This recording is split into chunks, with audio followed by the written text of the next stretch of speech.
When my brother raised his glass that Christmas night, I didn't know the words leaving his mouth would slice through me sharper than any knife I'd ever held. The fire crackled, the silver shimmered, and laughter floated like perfume around the table. "Still washing dishes, Lena," he said, his grin wide enough for everyone to see. My father chuckled, swirling his drink. "At least she's doing something productive," he muttered. I smiled not because I wanted to, but because every muscle in my face had learned how to hide. The Hart family Christmas banquet was never really about Christmas. It was a performance all glitter and gossip, a parade of success stories told between sips of champagne. That year the house gleamed brighter than ever, crystal chandeliers, gold ribbons, the scent of roasted duck and pine wood hanging in the air. I arrived late, snow still melting in my hair, wearing the same black dress I'd owned for 3 years. My brother Ethan noticed. He always did. "Late again," he said as I took my seat. "Traffic, no," I replied softly, sliding into the only empty chair at the far end. "Work." "Oh, right," he said, smirking. The restaurant thing. That's what he called it, as if the place I built from nothing, the kitchen I bled and sweated for, was a hobby I'd get bored of. To him, I was still the little sister who'd quit college, the disappointment who spent her days smelling like garlic and dish soap. To everyone else at that table, I was invisible, a stain on their perfect portrait. Mom passed me the breadbasket without a word. The diamond on her wrist caught the light, a flash of cold brilliance that matched her silence. My father, Harold Hart, filled his plate and started his usual speech about legacy and discipline. "A family's worth is built on success," he declared. "That's why I'm so proud of Ethan. His real estate firm is already expanding to Dallas." Applause, toasts, laughter. I picked at my food. When I was younger, I used to imagine these dinners differently. I thought maybe one day they'd notice how much I loved cooking, how alive I felt in a kitchen. I'd spend hours at Grandma Rosa's side, watching her transform simple ingredients into warmth. But in this house, food wasn't art. It was a service. Cooking was for the help, not for hearts. So I smiled, while they talked about stock markets and property investments. I nodded when my father asked Ethan about his upcoming partnership. I stayed silent when Mom mentioned in her perfect hostess tone, "Lena's still doing that little catering work, aren't you, dear?" "Yes," I said. "Still cooking." That drew a few polite smiles, the kind people give before changing the subject. Then came the question that made the room colder. Ethan leaned forward, grin sharp as glass. "So tell us, sis, do you still wash your own dishes?" The table erupted in laughter. Even my father joined in murmuring, "Every job has its dignity, I suppose." I stared at my plate. The roasted duck, the cranberry sauce, the mashed potatoes. Perfect, sterile, lifeless. And then I laughed too. Just once. Because if I didn't, I'd cry. No one noticed my hands trembling under the table. No one noticed how tight my chest felt, how my throat burned from holding back every word I wanted to throw at them. No one noticed because they never had. When the laughter died down, I excused myself and stepped out into the cold night air. The snow had stopped, but the chill still bit at my skin. From the window, I could see them still laughing, still drinking, still perfect. Inside that house, I had always been the ghost in their family portrait. I walked toward my car, heels crunching on ice, and sat behind the wheel without starting the engine. For a moment, I just breathed.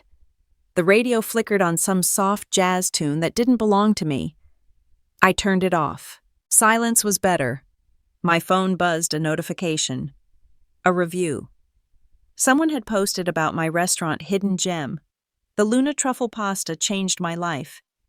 I stared at the screen. A single tear rolled down my cheek, not of sadness, but relief. Someone out there had seen what my family never could. I started the car and drove through the sleeping streets of Austin. The city lights blurred in the windshield, streaks of gold and blue smearing into memory. I thought about the kitchen, my kitchen still warm from the night's last order. The smell of butter and truffle still clinging to the air. That was home now. Not this family, not that house. When I got back to the restaurant, the sign Hart's Table glowed softly against the dark. I unlocked the door and stepped inside. The quiet wrapped around me like a blanket. There were still dishes in the sink, stacks of plates, saucepans, spoons, and without thinking, I began to wash them. Warm water, soft soap, the rhythmic clink of porcelain. It calmed me. As I scrubbed, I remembered Grandma's voice. Never be ashamed of clean hands, Lena. They mean you've built something real. And for the first time that night, I smiled a real one. I didn't know that in less than a year, Forbes would call me the Culinary Billionaire of the Year. I didn't know that the world would one day eat the very dishes my brother mocked. All I knew standing there with my hands in warm water was that I wasn't broken. Not yet. Not ever. The snow outside glittered under the streetlights, melting into silver puddles. I leaned against the counter, the faint hum of the fridge the only sound. Somewhere deep inside, something shifted, not anger, not pain, but promise. They laughed, I whispered to the empty room. Let them. The fluorescent light buzzed overhead, steady and bright. I took a clean plate, placed it on the counter, and whispered the name of the dish that would change everything, Luna truffle pasta. It wasn't just food. It was my story, a recipe built from every humiliation, every burn, every broken heart. And as the first scent of truffle filled the air, I knew that someday they'd taste it too. The city was asleep. The stars hung low. I turned off the lights, locking the door behind me, and looked up at the sky, quiet, endless, full of something I hadn't felt in years. Hope. That night they thought they'd laughed at me. But really, they'd just lit the fire that would feed the world. The next morning I woke to the smell of burnt toast and the hum of Austin traffic outside my apartment window. The city was alive again. Food trucks rumbling down 6th Street, morning joggers with earbuds, the faint chorus of life starting over. I stood barefoot in my tiny kitchen, holding a chipped mug of coffee, staring at a stack of unpaid invoices on the counter. The sunlight hit the paper like an accusation. Running a restaurant wasn't glamorous. It was survival wrapped in grease and hope. Every morning began the same way: inventory checks, supplier calls, recipe notes scribbled on napkins. The staff called me Chef Lena, but in truth I was also the plumber, the accountant, the janitor, and sometimes the therapist. The restaurant hearts table was my heartbeat, but it was also bleeding me dry. Morning, boss. I turned to see Noah, my sous chef, poking his head through the back door. He was 26, tattooed, and forever late, but he could dice onions faster than anyone I'd ever met. You burned the toast again, I said. He grinned. Adds character. I rolled my eyes, pouring another cup of coffee. We need to talk about the product order. The truffles didn't arrive yesterday. Noah sighed. The supplier's truck broke down near Waco. They'll send them tomorrow. Tomorrow. Always tomorrow. In this business, tomorrow was a luxury I couldn't afford. The truffles were my signature, the heart of Luna truffle pasta. Without them, I couldn't serve the dish that had slowly begun drawing people in. Food bloggers wrote about it like it was alchemy, like I'd bottled the moon and melted it into butter. But to me, it was something simpler. It was proof. The lunch rush came fast. By 11, the smell of caramelized onions filled the air. The kitchen buzzed, pans, sizzling knives, chopping, the call and response of cooks moving like dancers in a routine only they understood. I loved that sound. It reminded me that no matter how chaotic life got, there was still rhythm here, still music. At 1 o'clock, a woman sat alone at table 5. Mid-50s, silver hair, pearls, though not the kind my mother wore for attention. These looked earned, lived in. She ordered the Luna truffle pasta. When I brought the plate out myself, she smiled. "You're the chef?" she asked. "Yes, ma'am," I said, setting it down gently. "Is everything all right with your meal?" She took a bite, closed her eyes, and nodded slowly. "This tastes like Christmas morning at my grandmother's house." Her words hit me harder than any award could. After she left, I found a note folded beneath the check. "Never forget, good food tells the truth, even when people don't. M." That night after closing, I sat alone in the darkened dining room. The city lights shimmered through the windows, painting the walls in gold. I thought about that woman's note, how truth sometimes hides in the simplest flavors. I wondered if my family would ever taste that kind of truth. I remembered my brother's laughter at the banquet. Still washing dishes, Lena, yes. I was still washing dishes, but every plate I scrubbed carried my name now. My phone buzzed again, an email from a food journalist I'd met months ago at a farmer's market. The subject line read, "Feature request independent women in culinary." I opened it, my hands trembling slightly. "We're highlighting women redefining American dining. I'd love to include your story and your dish, the Luna truffle pasta. Are you available for a brief interview?" I leaned back in my chair, exhaling. Maybe, just maybe, the world was starting to notice. The next morning came too fast. The smell of espresso replaced sleep. I met the journalist, a tall woman named Amelia, at the restaurant before opening. She carried a small recorder and a smile that felt more genuine than I was used to. "Everyone's talking about your truffle pasta," she said. "But what I'm really curious about is why you named it Luna." I hesitated. The name wasn't random.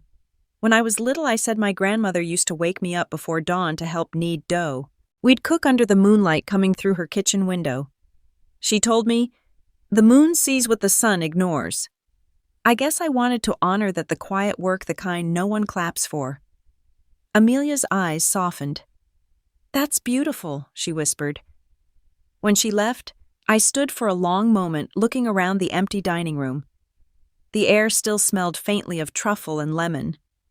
I thought of my father's voice again. Success is built on numbers, not feelings.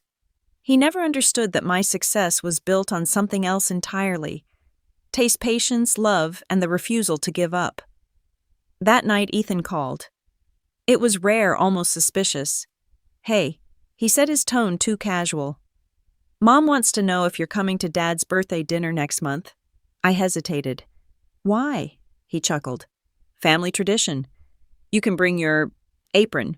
"Funny," I said, keeping my voice even. "Tell her I'll think about it." "You do that," he said before hanging up. The moment the line went dead, I felt the old ache stir again, the one that never quite went away. No matter how far I ran, my family's shadow stretched long behind me. I walked into the kitchen, flicking on the lights. Stainless steel gleamed under the fluorescent glow. I began chopping onions, letting the tears come under the guise of the smell. Each slice was a heartbeat, each breath a vow. I wasn't done. Not yet. Around midnight, Noah returned from a supply run carrying a crate. "Look what I found," he said, pulling out a small wooden box. Inside, truffles, dark and fragrant. "Got them at half price. Guess Christmas came early." I smiled, the exhaustion fading just a little. "Then we celebrate," I said. "With what pasta?" I said simply. "Always pasta." We cooked together in silence, the kitchen filled with warmth and steam. When the dish was ready, I tasted the sauce, creamy, earthy, alive. It wasn't perfect yet, but it was close. Noah leaned against the counter. "You ever think about why you do all this? The hours, the pressure, the family drama." I didn't look up. Because food listens when people don't. Outside, the wind howled softly against the glass. I thought of my brother's voice, my father's smirk, my mother's silence, and then I thought of the woman at table 5, the one who said my food tasted like home.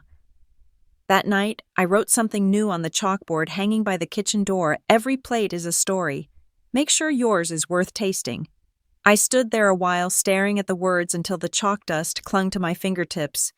In a world that measured worth by wealth, I was building mine with flavor. They haven't seen it yet, but soon they would. When I finally turned off the lights, the last thing I saw was the reflection of the truffle pasta in the glass pale gold under the moonlight streaming through the window. It looked like victory waiting to be served. The letter arrived on a Tuesday morning, tucked between bills and junk mail.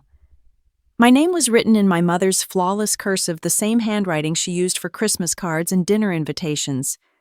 I almost didn't open it. I hadn't heard from her in nearly a year, not since I'd left the family house with a single suitcase and a box of recipe cards. But curiosity won. Inside was a thin sheet of ivory paper that smelled faintly of lavender. The words were polite, too polite. "Your father and I hope you are well. Ethan mentioned your restaurant. We're pleased you found something to keep you busy.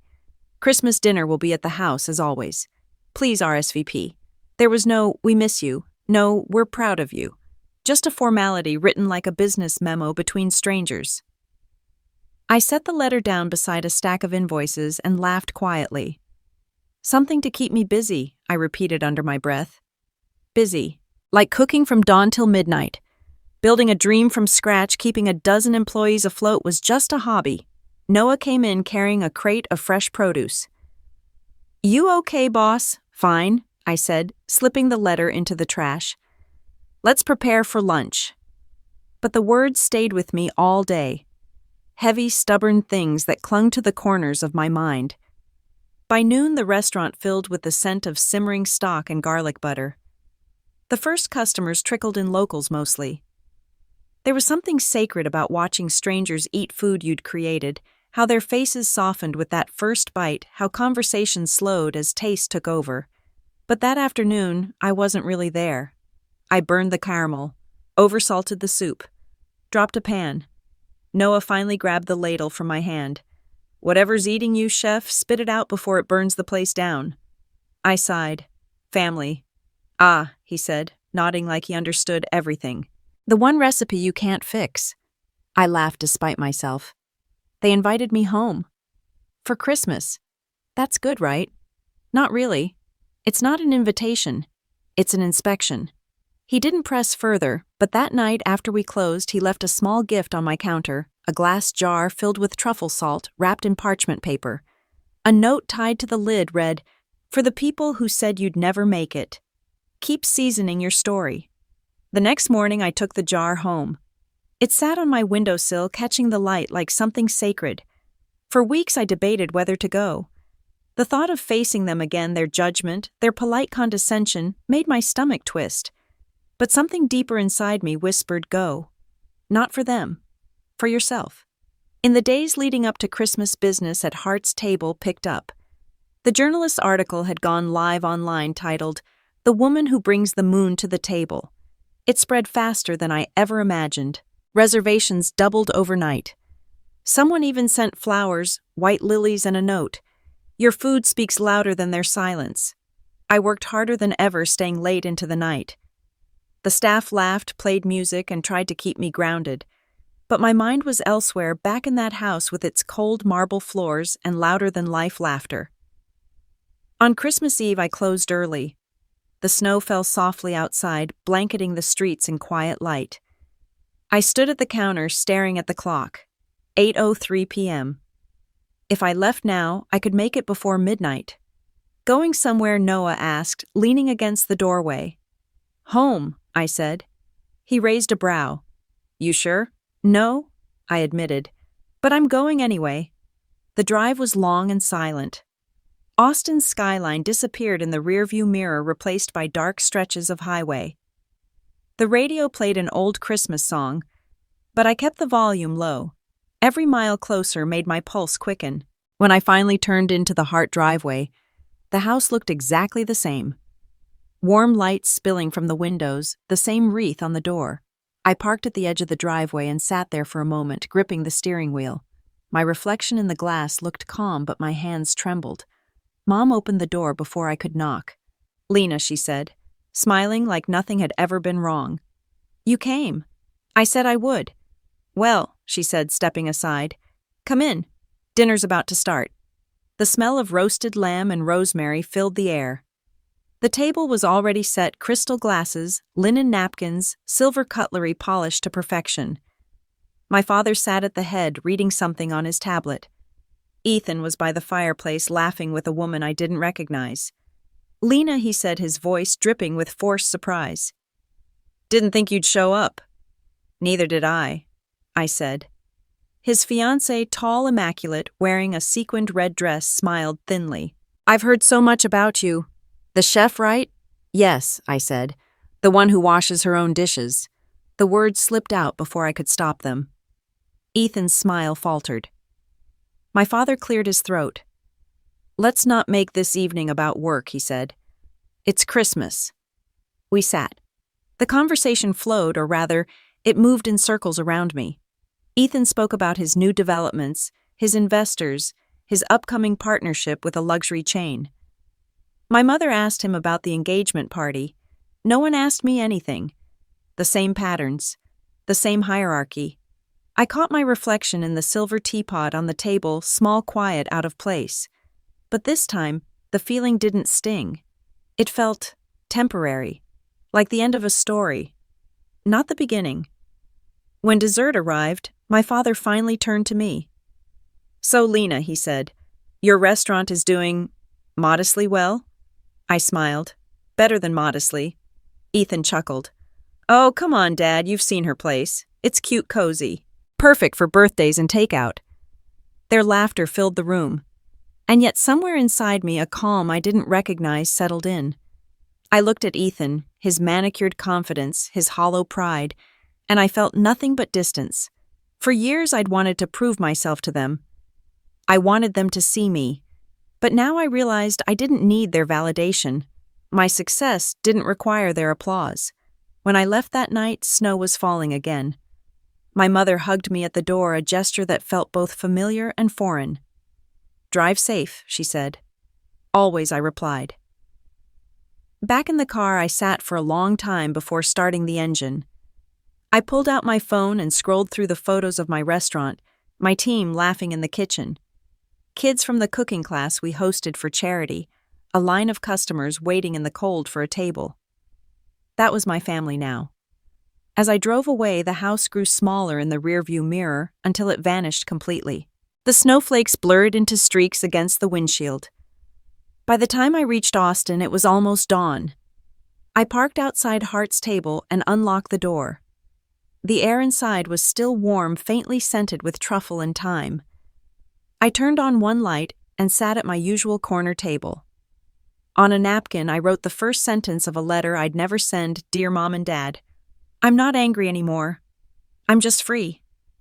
I folded the napkin, placed it under the truffle jar, and smiled. Outside, the first rays of sunlight touched the restaurant sign, my name glowing softly beneath it. Christmas morning had come. And for the first time, I didn't feel like the forgotten daughter. I felt like someone who had finally come home. The fire started on a Thursday night, the kind of night that looked ordinary until it wasn't. The restaurant was closing, the last customers had left, and the soft hum of the refrigerator was the only sound left in the room. I was in the kitchen scrubbing the counters when Noah called out from the pantry. "Smell that?" he asked. At first I thought it was just the truffle oil heating too long, but then the air turned thick and sharp. Smoke crawled along the ceiling, curling into the fluorescent lights. My heart kicked hard against my ribs. I ran toward the back, and that's when I saw it, a small orange glow under the oven hood, flickering like a heartbeat. Noah grabbed the extinguisher. He didn't hesitate. We'd done drills, but drills don't prepare you for real fear, for the sound of metal popping or the way heat presses against your face, trying to shove you out of your own space. The extinguisher hissed white foam, spraying over the flames, but it wasn't enough. Smoke filled the air, choking and hot. I grabbed my grandmother's recipe book from the counter, instinct, not reason, and ran for the door. The fire alarm screamed above us. Outside, the winter air hit like a slap. I turned back just in time to see the windows glowing red, the sign, "Hart's Table," flickering through the haze. Fire trucks wailed down the streetlights, spinning across the asphalt like chaos in motion. I stood there shaking, watching everything I'd built burn. The firefighters worked fast, but by the time they cleared us to approach, the damage was done. The kitchen was blackened. The walls were soaked. The air smelled like loss. One of them, a young woman with tired eyes, patted my shoulder. "You're lucky, chef. Could have been worse." I nodded, unable to speak. Lucky. That's what they called it. Noah sat on the curb beside me, his face streaked with ash. "It's just stuff," he said quietly. "We can rebuild." But I wasn't sure I believed him. I didn't cry. Crying would acknowledge the size of the hole that had just opened up. Instead, I felt only a vast, cold emptiness, the kind of stillness that follows a gunshot. My kitchen, my sanctuary, was now a hollow mouth choked with the smell of wet soot and burnt dreams. It wasn't just wood and steel that had burned. It was my grandmother's memory, every 18-hour shift, every tiny triumph I had scraped together. The ash tasted like betrayal, a final cruel joke played by fate. The aggressive cold of the night air was a shock after years of being defined by the heat of that stove. The sign Heart's Table was barely visible through the grime. I thought of my father, and the irony was so sharp it almost brought me out of the numbness. The fire he always warned me I would crash into had finally arrived, but it hadn't come from ambition. It came from a faulty wire. It was meaningless. That night I didn't go home. I stayed in the parking lot until the last truck left, until the flashing lights faded and the silence returned. I looked up at the moon, full pale and distant, and whispered, "What now?" The next morning the story hit the local news. Downtown Austin eatery damaged in fire. No injuries reported. They called it an accident. I called it the end of everything. Insurance would take weeks, maybe months. We didn't have that kind of time. Rent was due. Employees depended on me. The thought of letting them down made me sick. By noon, my phone was filled with messages. Some were from customers. "So sorry, chef. Let us know when you reopen." Others were from people I hadn't heard from in years, suddenly interested in my story because tragedy sells. Even Ethan texted, "Heard about the fire. Tough luck. Maybe it's a sign." A sign. Of course he'd say that. He'd always believed failure was fate, something only weak people earned. I threw the phone onto the counter and took a long breath. The smell of smoke still clung to my clothes.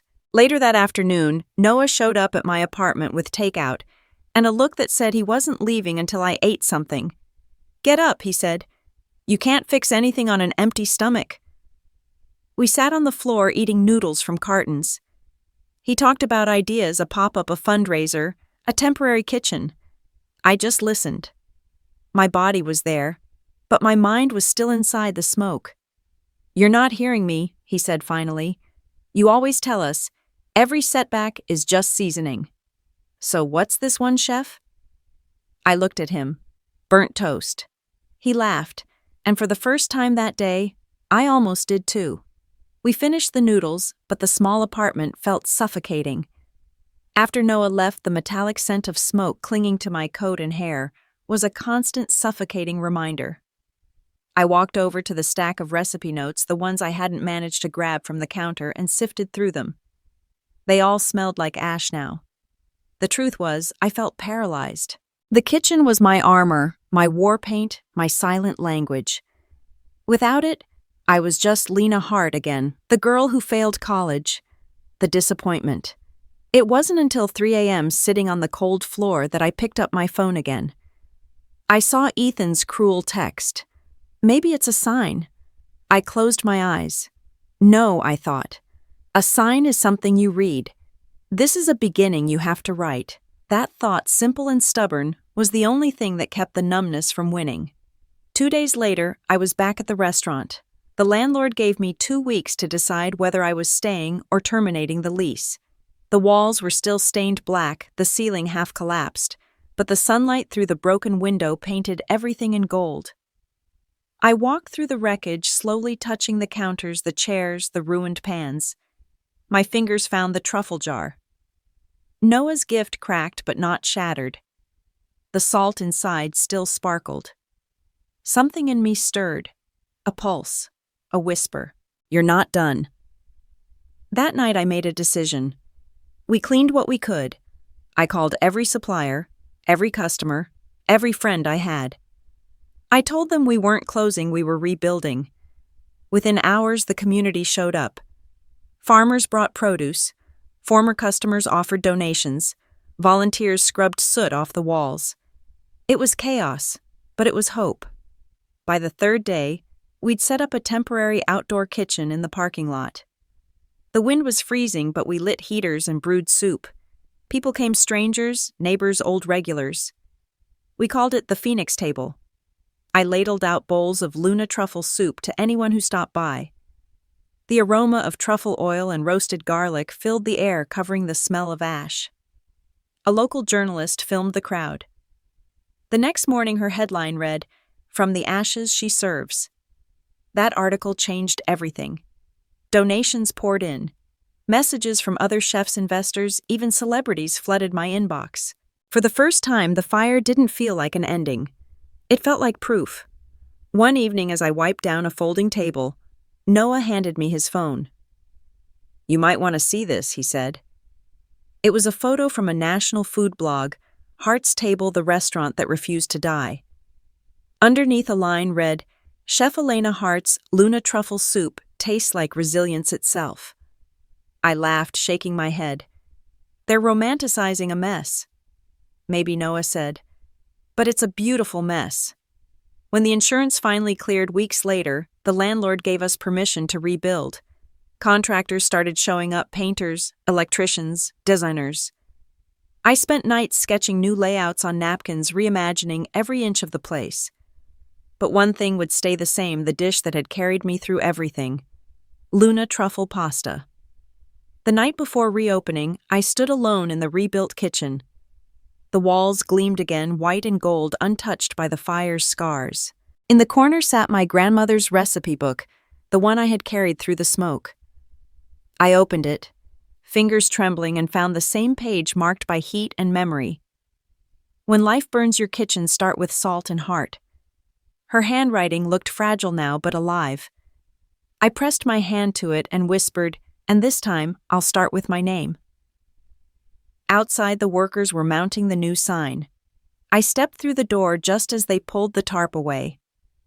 The letters caught the early morning light, warm and clean, Luna's table. No longer my family's table. No longer their pride or their control. Just mine, built from ashes, named after the moon that watched me through every dark night. When the first snowflake fell onto the glass, I smiled. It wasn't the same restaurant anymore. It wasn't the same woman either. This time the story began with me. The day Luna's table opened its doors, Austin woke to a pale winter sun, quiet, silver, and forgiving. The frost on the windows shimmered like the edge of a dream, and inside, the scent of butter and rosemary drifted through the air. Noah leaned against the counter, grinning. "So, Chef, Luna's table. Huh? You finally made peace with the moon," I smiled, tying my apron tighter. "The moon and I have a deal. She rises, I cook." He laughed. "Then let's make her proud." When we flipped the sign to open, people were already waiting outside. Not for the Hart name, for mine. The name they'd seen in the paper, the name on the jar of Luna truffle sauce that had survived the fire. Every step inside the kitchen felt lighter.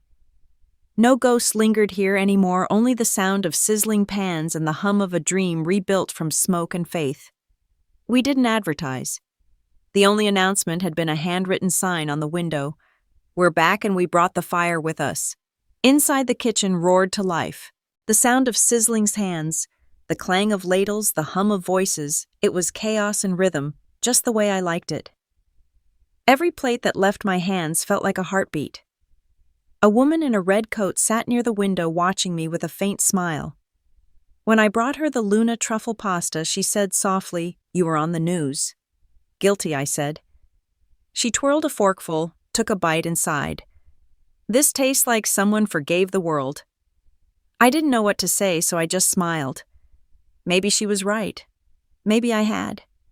By noon, the dining room was full. I barely noticed the fatigue setting into my arms, the burn of the stove, the ache of motion, because for the first time the noise didn't feel heavy. It felt like home. When the last table cleared, I stepped outside into the cool afternoon air. Across the street, a familiar car idled. The window rolled down and Ethan leaned out. "Well, look at that," he said. The little bistro survived the blaze. I froze, wiping my hands on my apron. "You came all the way here to mock me in person." He grinned. "Relax, sis. I was in the neighborhood. Thought I'd see what all the fuss was about." "There's a wait list," I said.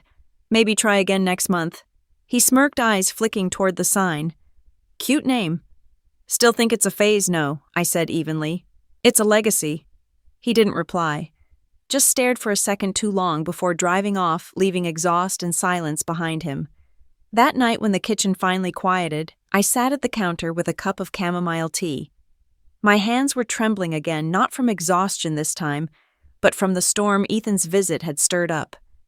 No matter how much distance I put between us, his voice still found a way to echo. Noah came in wiping his hands on a towel. "You good?" "Yeah," I said, though I wasn't sure. "Family check-in." He nodded slowly. "You don't owe them your peace, you know." I wanted to believe that. I really did. 2 weeks later, an envelope arrived, this time embossed with gold lettering. Inside was an invitation, the Austin Culinary Awards, honoring excellence in innovation.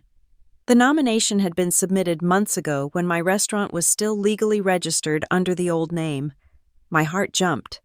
Recognition from the same city that once ignored me felt strange, almost unreal.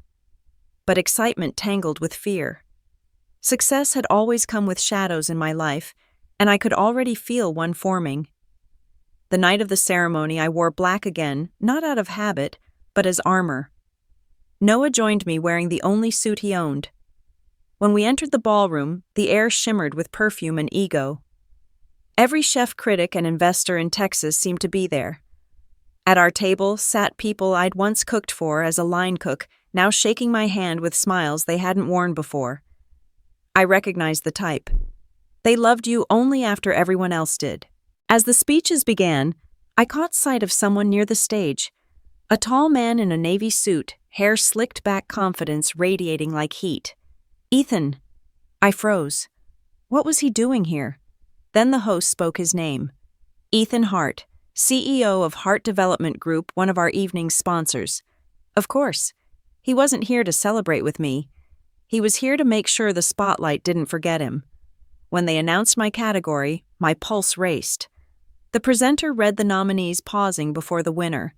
And the award for Best New Restaurant goes to... A pause. My heart held still. Hart's table. Applause erupted.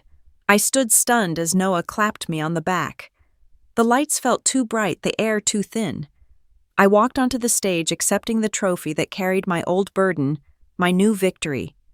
When I reached the stage, Ethan was already there, holding the trophy, the sponsor's privilege.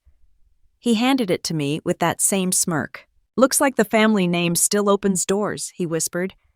I took the trophy without looking at him. "No, Ethan. It was the one you closed that made me build my own." The room went quiet for half a breath before the applause rose again. The cameras flashed, and for a moment I couldn't see him anymore. Only light. Later that night, back at the restaurant, I placed the trophy on the counter. The team gathered around, cheering, clinking glasses, laughing too loud.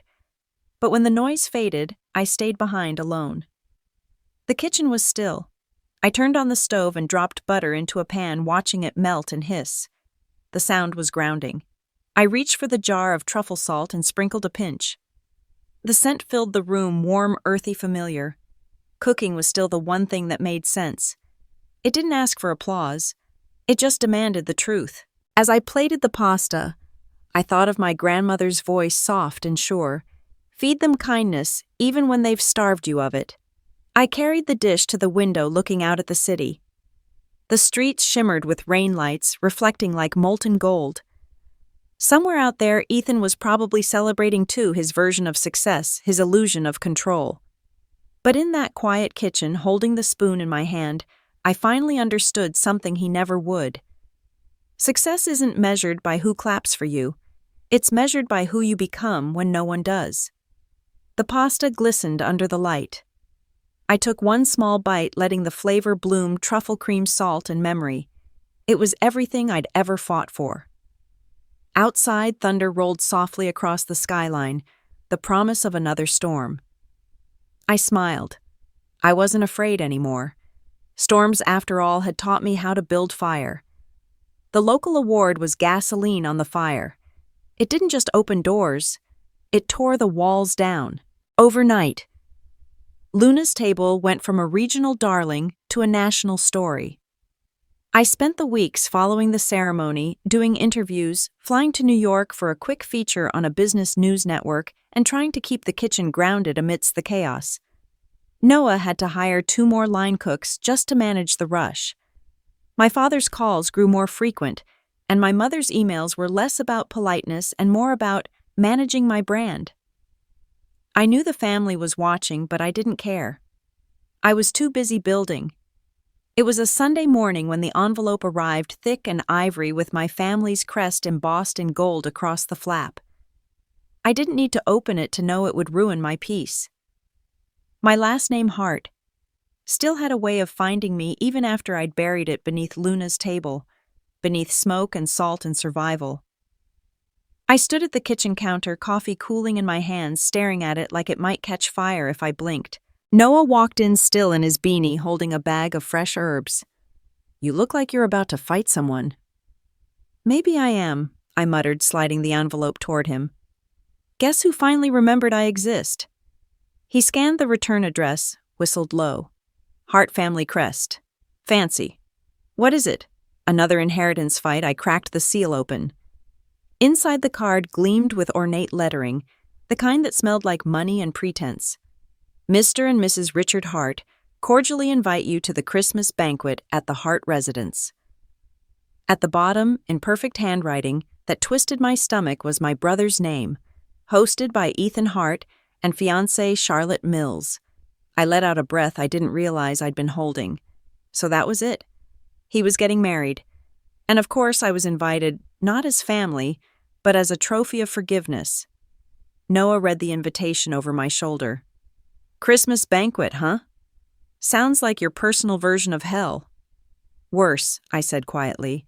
"It's staged forgiveness. Ethan never invites without a purpose." I dropped the invitation into the trash, but the sound of it hitting the metal echoed too loudly in the small room. That night I dreamed of our old house, the long dining table, the smell of my mother's candles, Ethan's laughter cutting through my words. I woke with the memory of his smirk, the one he always wore when he called me for help.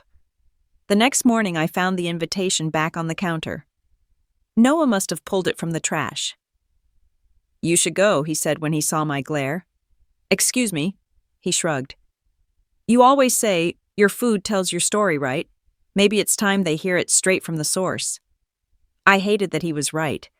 But what he didn't understand was that I didn't cook for them anymore. I cooked to forget them. Days passed, but the invitation haunted me. Every time I wiped down a table, every time I folded a napkin, I saw those golden letters. By Christmas Eve, I'd convinced myself not to go. Then Maggie, my mother, called. "Lena," she began, her voice smooth but fragile, the way porcelain sounds right before it breaks. "Please come home for one night. Your brother insists." "Why?" "Because it's Christmas," she said, like that word still meant something. I nearly hung up, but something in her tone, hesitation, maybe guilt, stopped me. So I said yes. The mansion was just as I remembered, too bright, too polished, too full of ghosts pretending to be people. The doorman looked at me like he wasn't sure I belonged there. Inside, laughter floated from the dining hall. A string quartet played near the fireplace. The air smelled like roasted duck pine and expensive wine. I spotted Ethan instantly center of the room. Flawless as ever, his arm around Charlotte, the picture-perfect fiancé in a silver gown. When he saw me, his smile didn't reach his eyes. "Well, if it isn't my little sister," he said loud enough for half the room to hear. Still washing dishes, a few guests chuckled politely. My father looked away, pretending not to notice. My mother reached for her glass instead of her voice. I smiled. "Still building towers that crumble." He blinked, surprised. But before he could respond, Charlotte leaned in with her champagne, laughing too brightly. "Ethan told me you're in culinary, right? That's adorable." Adorable. Like I was a child playing in the kitchen with plastic plates. "Something like that," I said. "How's interior design treating you?" She tilted her head, smiling stiff. "Oh, it's not really working. It's passion." "Same," I said. My father interrupted, clinking his glass. "Let's all take our seats, shall we?" Dinner was an orchestrated show. Fine china, crystal glasses, silver cutlery so reflective it could slice light. Every dish was prepared by some Michelin star chef flown in from New York. I stared at my plate, a tower of sculpted lamb and foam that looked like art but tasted like arrogance. Around me, conversations hummed: stock prices, wedding venues, European travel. I felt invisible, and yet every glance toward me felt like judgment. Halfway through the meal, Ethan tapped his glass with a knife. Before dessert, he announced I'd like to toast to my family, especially my sister Lena, who finally decided to show up. Laughter rippled across the table. I froze, a smile nailed to my face.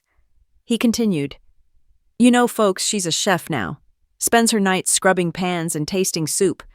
I guess hard work really does build character." The words landed like stones. My stomach turned. My mother's eyes flickered with discomfort, but she said nothing. My father looked proud, as if Ethan's cruelty was just good humor. I opened my mouth to speak, but before I could, a phone rang. It was Charlotte's. She answered confused, then her face shifted from confusion to shock. "Ethan," she whispered, "you might want to see this." She turned the screen toward him. The room leaned in curiosity, thick as smoke. There it was, on every news app, every feed, Forbes magazine. The chef redefining Southern dining. My photo, my kitchen, my name. The room went silent. Ethan's face was drained of color. My father's fork clattered against his plate. My mother's hand trembled over her wine glass. Charlotte stammered, "Lena, is this you?" I nodded slowly. "Still washing dishes," I said. "But I own the sink now." No one spoke. Even the quartet faltered. Ethan's champagne glass slipped from his hand, shattering across the marble floor. The sound echoed through the hall. I rose from my chair, the air around me trembling with all the words I'd swallowed for years. "You raised your glasses for my brother," I said quietly. "Tonight, raise them for the woman you never believed in." And then I left. Outside snow fell silently onto the front steps. I didn't look back. The mansion glowed behind me, full of stunned silence and broken pride. For the first time in my life, the night didn't feel cold. Somewhere deep inside, I knew this was more than justice. It was peace, the kind you cook slowly, season with time, and serve only when it's ready. The night after the Christmas banquet, I didn't sleep. My phone buzzed until dawn calls, emails, headlines. Forbes names Luna Hart, the culinary billionaire, who redefined American dining. Every outlet wanted a statement, an interview, a quote about my meteoric rise. But I didn't want to speak. I just wanted silence, the kind that used to fill the kitchen before dawn, when only the hum of the refrigerator kept me company. By the time sunlight spilled across my apartment, I had 52 unread messages and one missed call that made my heart stop. "Mom." I stared at the screen for a long moment before answering. "Lena," she breathed when I picked up her voice, trembling. "Your father," he saw the article. "He hasn't spoken since dinner. You embarrassed him." I laughed softly. "Embarrassed him, Mom? He's been embarrassing me for 30 years. "Please," she said, "don't make this worse. Ethan is devastated. You should have told us about your success." "Why?" I said quietly. "So you could dismiss that too." Her silence was louder than anything she could have said. Then, with a sigh that sounded like defeat, she whispered, "You've changed, Lena." I almost smiled. Finally, when I hung up, I didn't feel angry, just a strange, aching relief. For once, I didn't crave their approval.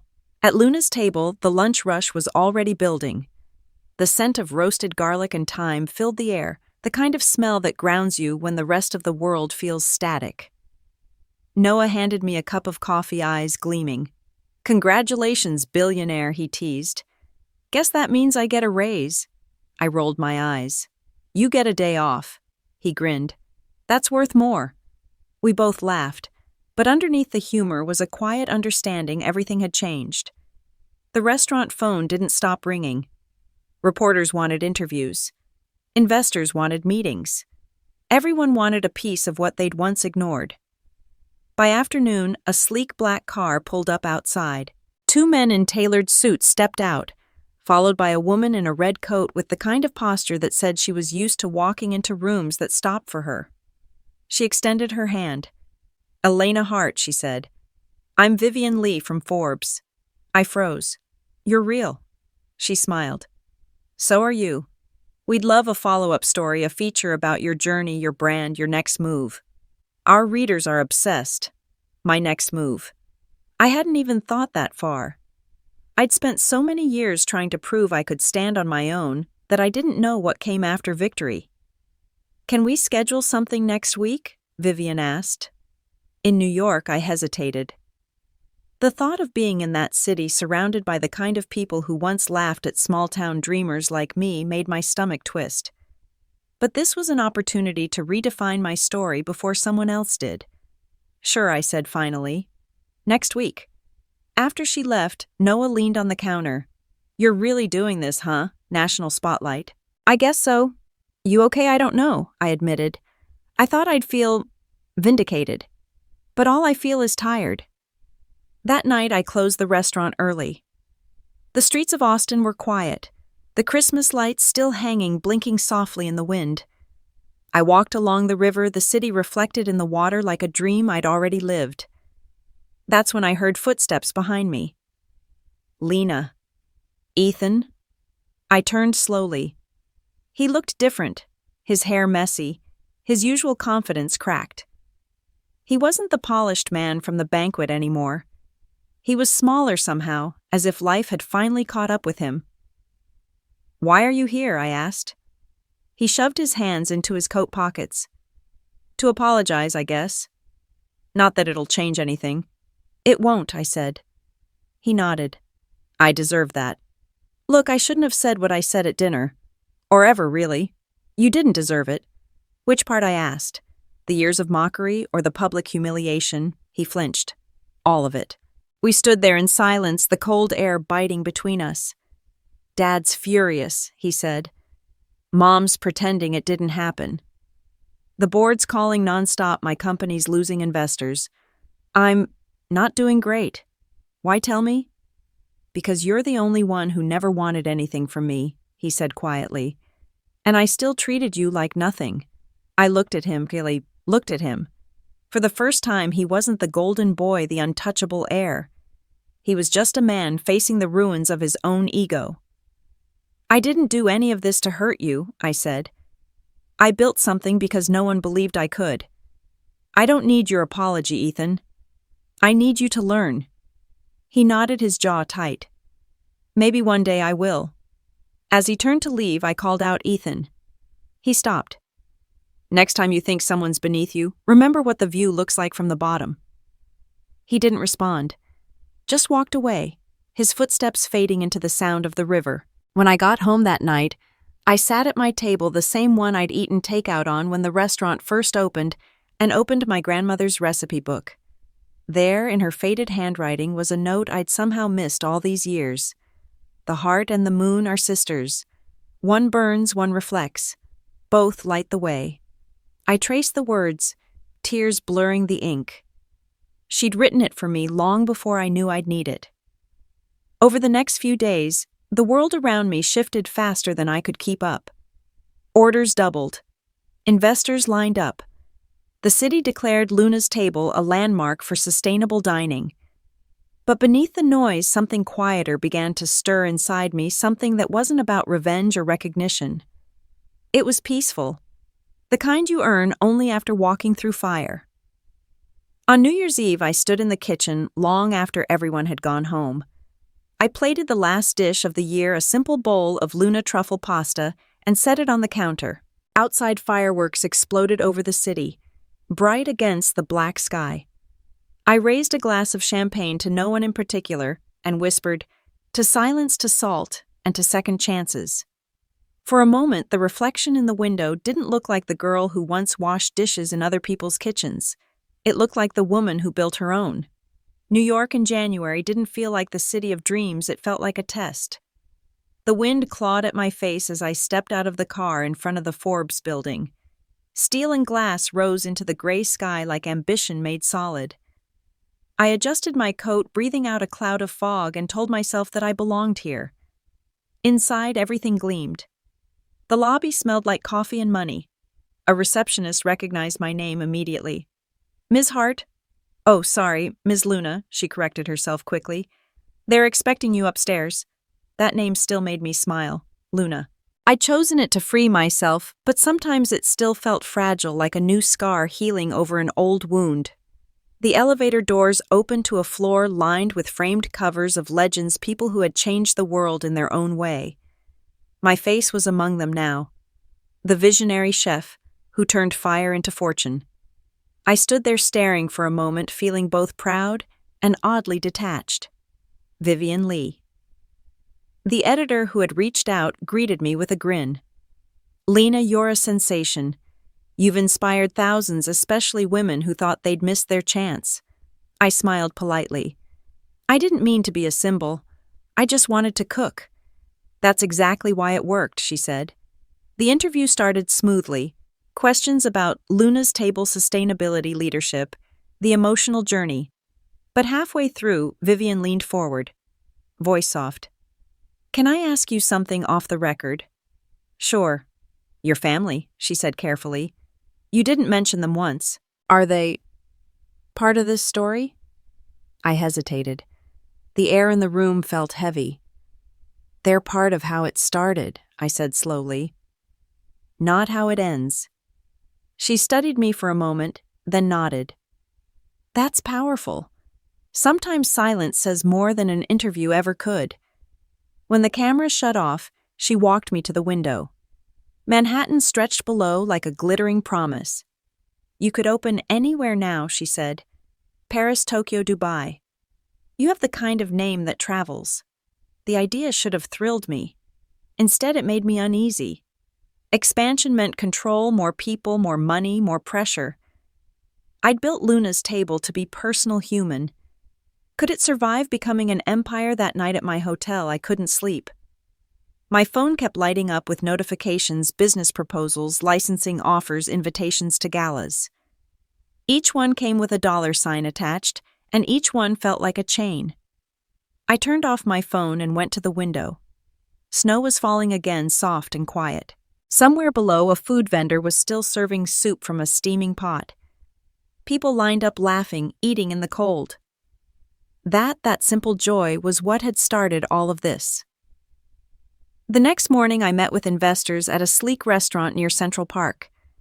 The table gleamed with polished silverware, but the food was soulless, more performance than pleasure. A man with a Rolex leaned forward. "We want to franchise Luna's table. National rollout. Every major city. Fast, efficient, scalable." He spoke about numbers, margins, and projections. Every word made my stomach twist tighter. "And the ingredients?" I asked. "The farms, the local sourcing," he waved his hand. "We'll handle the supply chain. You handle the name. That's the brand now, you." Noah's voice echoed in my mind. "You don't owe anyone your piece." I leaned back, fingers tapping against my glass. "I think you're confusing my restaurant with a product." The man blinked. "You're turning down the deal. I'm protecting what I built." He smirked. "Emotion doesn't scale, Ms. Luna." "Neither does integrity." I said, standing up. "Lunch is on me." I left the contract untouched on the table. Outside, the cold felt cleaner than the air inside. Later that afternoon, I stopped by a small bakery in the village, a place that reminded me of home. The smell of cinnamon hit me the second I opened the door. Behind the counter stood a woman in her 60s, flour on her hands, kindness in her eyes. "You look tired, sweetheart," she said. "Big city wearing you down already?" I smiled faintly. "Something like that." She poured me coffee and slid a pastry across the counter. "Eat. You can't fight the world hungry." I laughed softly. "You sound like my grandmother." "Then listen to her," the woman said. "The world's full of people who'll tell you to grow bigger. Few will remind you to grow true." Her words stayed with me long after I left. That evening, Vivian called. "You're trending again," she said. "Everyone's talking about how you rejected a multi-million-dollar deal. Some call you a visionary. Others say you're foolish." "Maybe I'm both," I said. "You'll need to choose which story you want the world to believe," she said gently. I looked out the window at the city lights, thinking of my brother, my parents. The banquet table that once silenced me. "I think the story's already written," I said. "It just took me a while to find my voice." When I returned to Austin 2 days later, the air smelled like rain and cedar. Luna's table was humming with life again, laughter spilling from every corner, candles flickering against the windows. Noah met me at the door. So he asked, "How's the big city treating our girl?" "It tried to buy me," I said. He grinned, "And I'm not for sale." We stood there for a moment, just listening to the kitchen knives chopping oil, sizzling, someone laughing in the back. It was music. My kind of music. Before closing that night, I wrote something on the chalkboard near the entrance where we usually listed the specials. In big white letters, I wrote, "Stay small enough to feel the heart, big enough to feed the world." The next morning, a customer took a picture of it and posted it online. By evening, it had gone viral. Thousands shared it, tagging #Luna's Table, #Visionary Chef. Truth over profit. For the first time, I realized that maybe my real empire wasn't about restaurants or fame. It was about people who believed that kindness could be served on a plate, that dignity could taste like rosemary and hope. And maybe, just maybe, the light I'd fought for wasn't meant to shine on me. It was meant to help others see. The first headline appeared 3 weeks after I came back from New York. Heart Development faces investigation for fraudulent reporting. I was drinking coffee in the quiet of Luna's table before opening hours when Noah slid his phone across the counter toward me. "Guess who's on the front page again?" he said grimly. I didn't have to ask. Ethan's face stared up from the screen, framed by flashing cameras, and the kind of hollow stare I'd seen once before, the night of the banquet, when his pride cracked for the first time. I didn't feel satisfied, just a strange weight in my chest, like the air before a storm. By noon, the news had exploded. Investors pulled out, partners went silent, and rumors flew faster than facts.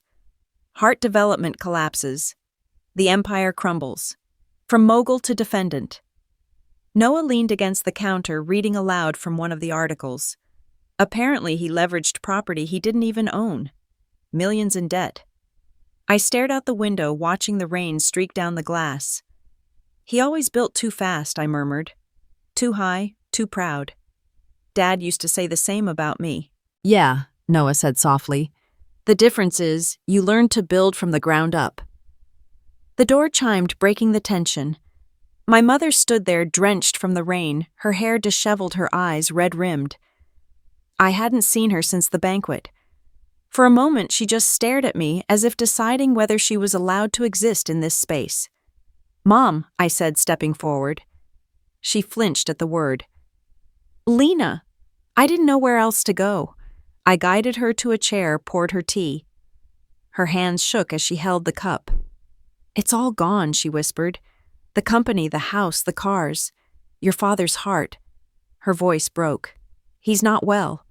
And Ethan, he won't talk to anyone."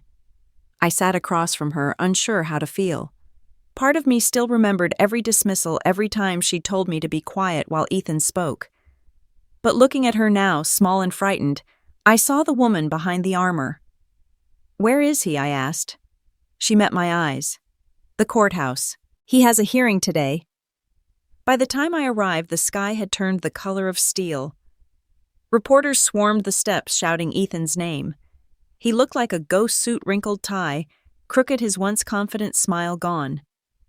When his eyes met mine, something inside him faltered. "Lena," he said, his voice cracking. "You shouldn't be here." "Neither should you," I said quietly. Inside the courtroom was cold. The air smelled of dust and regret. I watched as the charges were read: fraud, misrepresentation, misuse of investor funds. Each word struck like a hammer.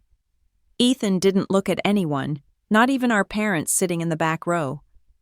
When the hearing ended, he walked out like a man half alive. Outside, the cameras flashed. He shielded his face, but the noise followed him like a swarm. I waited by the car until the reporters finally scattered. He stopped a few feet away, soaked in rain, his breath visible in the cold.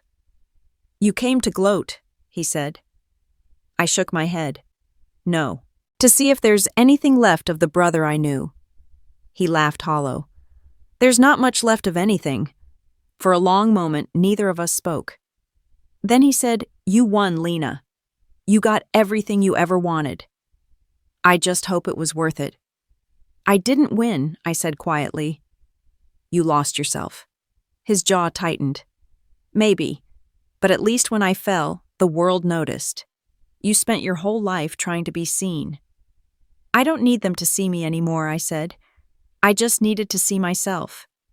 He looked away, rain dripping from his hair. You sound like her. Who, Grandma? He said bitterly.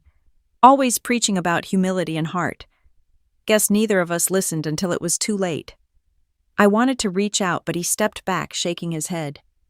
Don't pity me, Lena. I built my kingdom. I burned it down. That's on me. And then he was gone, swallowed by the rain. That night I stayed late at Luna's table, unable to shake the image of him standing alone on those courthouse steps. The restaurant was empty except for the faint hum of the refrigerator and the soft drip of the leaky faucet. I opened my grandmother's recipe book again.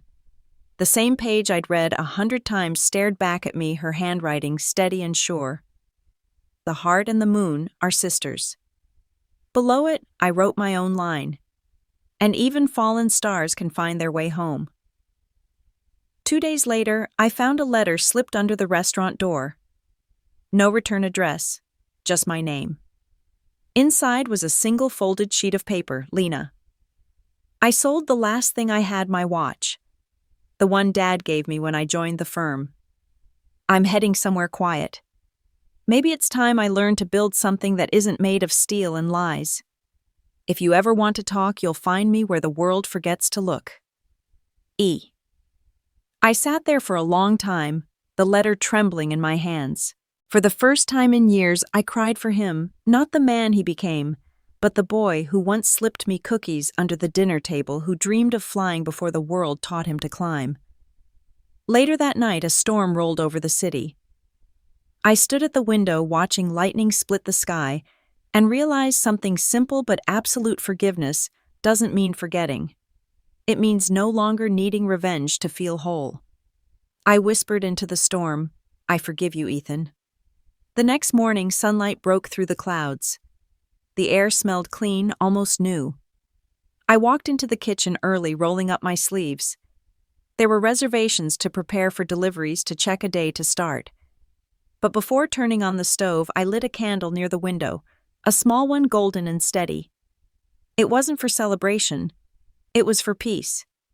As I stood there, I imagined Ethan somewhere far away, maybe fixing an old boat, or planting something that could grow.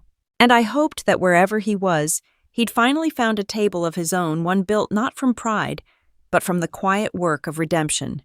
Because sometimes, even when the golden boy falls, the story doesn't end. It just starts again, one small, honest flame at a time. The restaurant was quiet when my parents walked in. It was a late afternoon in February sunlight, slanting through the windows, painting the tables gold. I hadn't spoken to them since the courthouse. When I saw them standing there, older, smaller somehow, I almost didn't recognize them. Table for two, I asked, forcing a calm I didn't feel. My mother smiled faintly. Actually, we were hoping for three. My father stood behind her, leaning on a cane I'd never seen before. His once commanding presence had softened into something fragile. He looked around the restaurant, eyes tracing the brick walls, the soft lights, the handwritten quote on the chalkboard. "This is your place," he said, voice quiet. "Your mother told me about it." I didn't believe her until now. I crossed my arms. "What changed your mind?" He sighed. "Reality. And time." I nodded toward an empty table near the window. "Sit." We didn't speak for a while. I poured them tea, herbal, no sugar, just the way my mother used to drink it on quiet Sundays before the chaos of our family swallowed those moments whole. My father's hands trembled as he lifted his cup. He looked at me, then down at the steam rising between us. "I read your interview," he said finally. "The one in Forbes. You said something about cooking being a language of forgiveness." "I did." He nodded slowly. "I didn't understand it then. I think I do now." My mother's eyes glistened. "Lena, we made mistakes. So many. We thought we were protecting you, preparing you for the world. But we were just trying to protect our pride." Her voice cracked and she reached across the table, hesitating before her fingers touched mine. "I'm sorry." The words hit harder than I expected. For years I'd rehearsed what I would say if this moment ever came. But now that it was here, all those imagined speeches dissolved. "I spent years trying to earn your approval," I said quietly. "Every dish I cooked, every late night, every scar on my hands, it was all for you. Until one day it wasn't." My father looked down. "I know. And I don't expect forgiveness." "Then why come here?" He smiled sadly. "Because I didn't teach you how to be strong, but you taught me what strength actually looks like." The kitchen door swung open behind me and the familiar hum of Luna's table came to life. I could smell roasted vegetables, butter, and the faint sweetness of bread in the oven. My home. My sanctuary. I stood. "You're not leaving without eating." My father chuckled softly. "I was hoping you'd say that." I tied on an apron and disappeared into the kitchen. My staff looked at me surprised. "Chef, you're cooking tonight?" "Just one meal," I said. "For my family." I chose the ingredients carefully: fresh basil, truffle oil, handmade pasta. The same dish that had built everything, the one that had carried me from humiliation to hope. Luna truffle pasta. As the butter melted in the pan, I thought about the years I spent in kitchens. No one cared about the nights I cried over burnt sauce and broken dreams. Every failure had brought me here to this exact moment. When I plated the dish, I added one final touch, a drizzle of lemon oil, the way my grandmother had taught me. It wasn't perfect. It was peaceful. When I set the plates down before them, neither spoke. They just looked at the food, then at me. My father took the first bite. His eyes closed. "I see why they call you a genius." "It's just pasta," I said. He smiled faintly. "No, Lena. It's a story." We ate in silence for a while, but it wasn't awkward. It was something softer, an unspoken truce. Afterward, my mother reached for her purse and pulled out a small box. Inside was a bracelet. Simple silver, nothing like the pearls she used to wear. "It was your grandmother's," she said. "She wanted you to have it when you were ready." "I think you are." I touched the cool metal, feeling tears rise. "Thank you." My father stood slowly, his cane tapping against the floor. "Your brother? He called last week," he said. "He's working at a community rebuild project in New Mexico. Manual labor. Says it feels good to build something with his hands." I exhaled. "Good. He asked if he could write to you." I hesitated, then nodded. "He can try?" They both smiled. For the first time in years, their smiles didn't feel like performances. They felt human. When they left, my mother hugged me tight. "You've built a home, Lena," she whispered. "Not just for others, for yourself." After they were gone, I walked back to the kitchen. The staff was cleaning up, laughter echoing through the walls. Noah stood at the counter drying glasses. "Everything okay?" he asked. I nodded. "Yeah. For the first time, I think it is." He smiled. "Then we should celebrate." "How?" He handed me a glass of wine. "To Luna's table," he said, raising it. "The home we never had, and the one we finally found." I clinked my glass against his. To home. Outside, dusk settled over the city.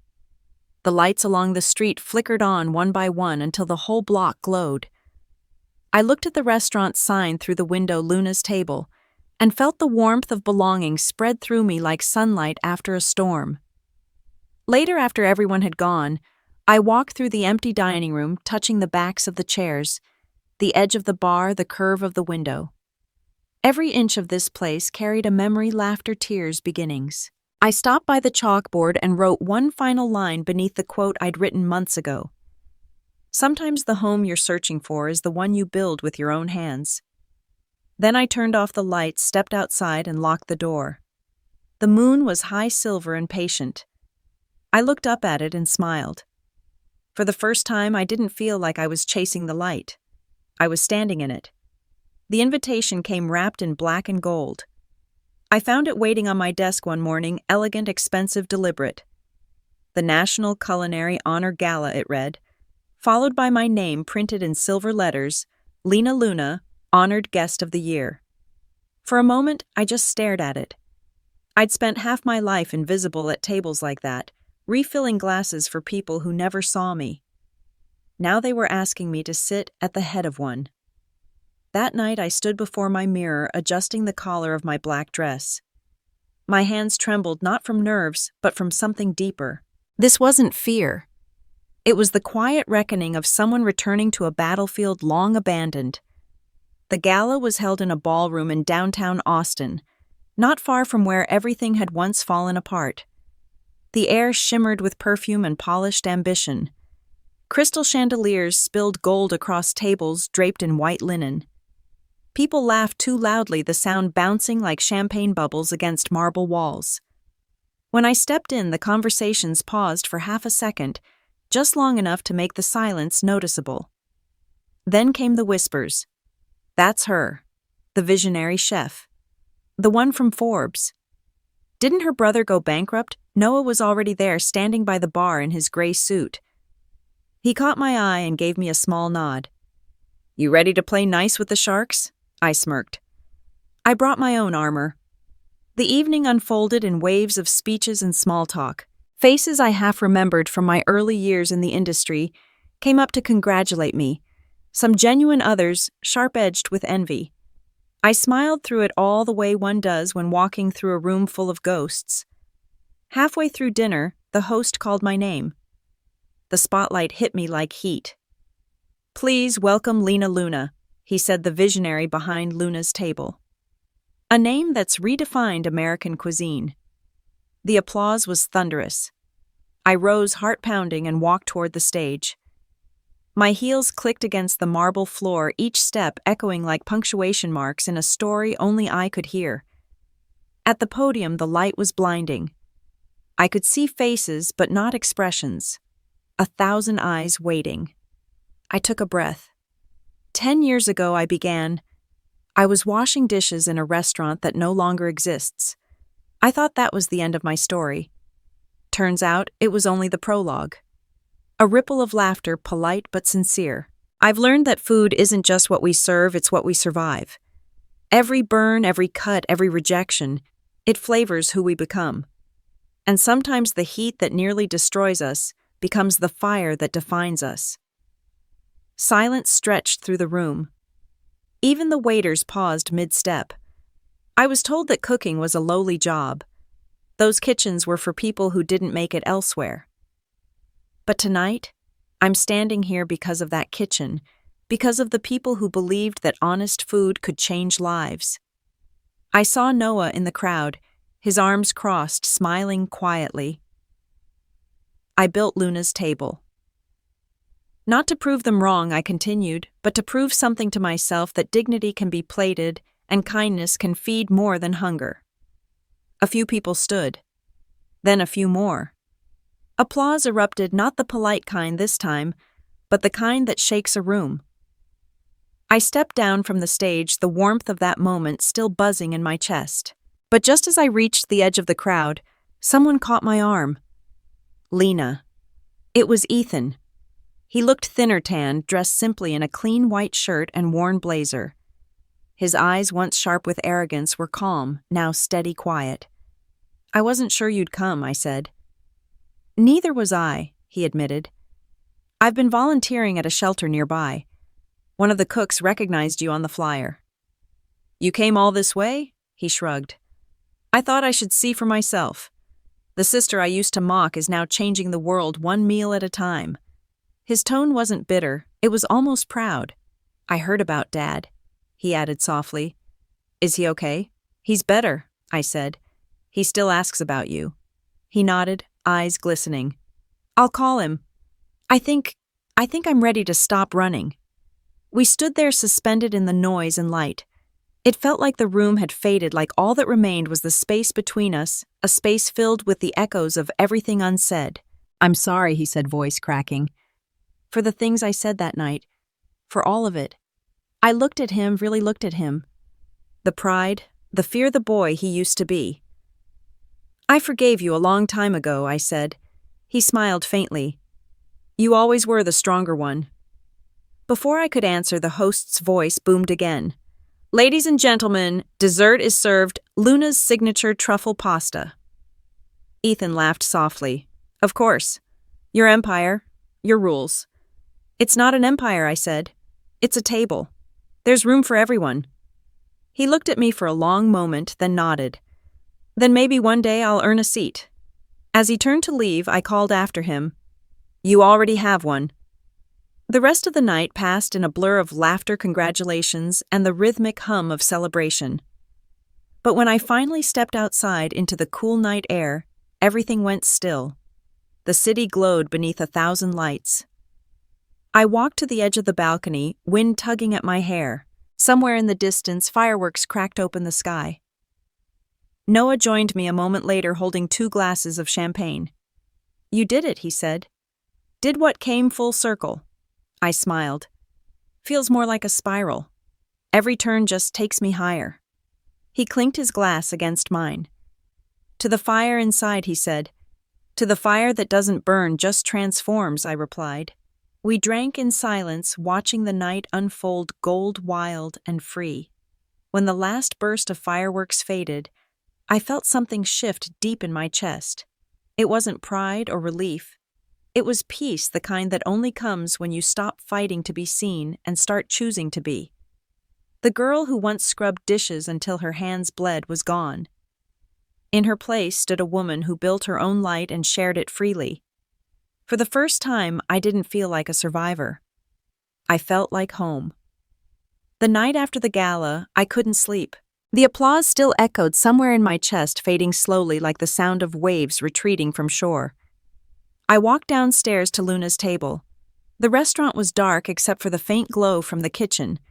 The same kitchen that had once been nothing more than ashes and blueprints. I turned on the single overhead light. The gleam of steel, the smell of truffle oil faintly clinging to the air. It was home. I rolled up my sleeves and began to cook. No cameras, no crowd, no critics. Just me, the pan, and the rhythm of the spoon scraping the bottom. That's how it always began for me, in silence. As the sauce simmered, I thought about the path that had led me here. The laughter at the Christmas banquet, the sting of humiliation, the fire, the fall, and every small mercy that came after. I'd wanted revenge once. I'd wanted them all to see what they threw away. But standing there stirring the sauce under a quiet moon, I realized something simple and profound. I didn't need to win anymore. I just needed to be. The door creaked behind me. You're still here. Noah's voice was sleepy, warm, familiar. I smiled without turning. Couldn't sleep. He leaned against the doorframe, hands in his pockets. You know, most successful entrepreneurs spend nights on yachts or in penthouses. You're here making pasta at 2 a.m. I'm not the most successful entrepreneur, I said. He grinned. Thank God for that. I ladled 2 portions into bowls and slid one toward him. Eat. It's better when shared. We ate standing at the counter, steam fogging the air between us. Do you ever think about what's next? He asked. I used to think next meant bigger, I said. More restaurants, more headlines. Now I think it just means quieter. He nodded. A smaller circle. Deeper roots. Outside, the first light of dawn began to touch the horizon. It poured through the window, turning the floor to gold. Noah set down his fork. You built something that outlived the noise, Lena. You didn't just feed people, you healed them. You healed yourself. I looked down at my hands, the faint scars tracing my fingers like old roads. It took me too long to learn that success isn't about how loud the world claps. It's about how at peace you feel when it's quiet. The doorbell rang just then, unexpectedly. I wiped my hands and opened the front door. A delivery truck stood there, engine idling softly. A woman in an apron handed me a basket. From the kids' kitchen program, she said. They wanted to thank you for teaching them last month. Inside the basket were hand-drawn cards, crayon-scribbled suns' smiling faces, one that read, Thank you, Chef Luna, for showing us we could cook dreams too. My throat tightened. I whispered a soft thank you as the woman waved and drove off. When I turned around, Noah was smiling. Looks like your legacy's already cooking itself. I laughed quietly. Guess so. Hours later, the restaurant filled with the morning hum, fresh bread, baking phones, ringing staff trickling in. The day was like any other, yet something about it felt final. Not an ending exactly, but the closing of a circle. I went to my office and opened the window. The spring air drifted in, carrying faint music from the cafe across the street. I pulled out the old recipe book, my grandmother's, and turned to the first page. The ink had faded, but her handwriting still felt alive. Food is love made visible. Below it I wrote, "And love once shared never fades." Later that evening, the restaurant buzzed with life. Families talked over steaming plates. Couples clinked glasses. Laughter rippled through the air. I moved between tables, stopping to chat, to taste, to adjust a plate here or there. When I reached the last table near the window, I froze. It was my brother, Ethan. He sat with 2 kids and a woman I didn't recognize, smiling, relaxed, his hands dusted faintly with flour. He looked up and met my eyes. For a second, we just stared. Then he raised his glass in a quiet toast. I nodded, smiling. No words were needed. The silence between us wasn't heavy anymore. It was peaceful. Later that night, after the last guests had gone, I stood outside under the stars. The sign above the door glowed softly, Luna's table. I traced the letters with my gaze, feeling their weight and lightness all at once. This name wasn't just a brand anymore. It was a promise. To cook with heart. To forgive what burned. To rise again. I thought about all the people who had once laughed, all those who doubted, and how irrelevant they felt now. Not because I had proved them wrong, but because their voices no longer mattered. Behind me, Noah called out, "We are locking up, Chef." "Yeah," I said. "Let's go home." But before turning the key, I added one last note on the chalkboard by the door. For anyone who's ever been mocked for dreaming, may your table always be full and your fire never go out. Then I stepped into the street where the night was cool and the city hummed softly, alive with stories. As I walked, I thought of my grandmother's kitchen, my parents' dining room, the fire that destroyed everything, and the moon that watched it all. And for the first time, I understood the meaning of it all. Revenge fades, but creation endures. It wasn't the humiliation that defined me. It was the hands that rebuilt after, the meals that healed, the courage to feed even those who once starved me of love. The moon hung above, bright and silent, its silver light spilling over the city like forgiveness. I looked up, whispered, "We did it," and smiled. Because in the end, it wasn't about Forbes or fortune or even family. It was about freedom. And that night, under the quiet sky, I finally had it. If you've ever been laughed at for chasing your dream, don't let them have the last word. Cook it, build it, write it, turn it into light. And if my story meant something to you, share it, tell someone who needs to hear it. Because stories like meals aren't meant to be kept, they're meant to be served.